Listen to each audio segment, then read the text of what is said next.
Monsieur le ministre de l'Intérieur, vous ne voulez pas lutter contre la malinscription. Vous êtes content du fait que les pauvres et les jeunes ne votent pas parce qu'ils sont mal inscrits. Vous n'avez répondu à aucune des questions, et notamment celle de la campagne nationale d'inscription sur les listes électorales. Qu'allez-vous faire sur ce sujet ?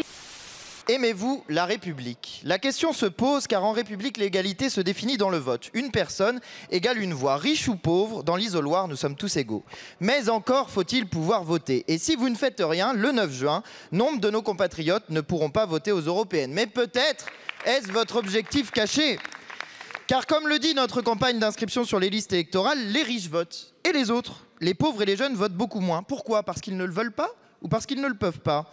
Sachez-le, la malinscription sur les listes électorales est un facteur puissant de l'abstention. Selon les sociologues Braconnier et Dormagin, il y a 2,5 fois plus de risque de s'abstenir quand on est mal inscrit. Et qui sont les mal inscrits? Selon l'INSEE, c'est 30% des employés et des ouvriers et c'est 40% des jeunes de 18 à 25 ans. Je l'affirme, il existe en France un suffrage censitaire qui ne dit pas son nom. Et vous en êtes ravis, car oui, les riches votent et ils votent pour vous. La malinscription touche 7,7 millions de nos compatriotes. 16,5% des inscrits, c'est gigantesque. Et que faites-vous pour les aider à s'inscrire? Rien.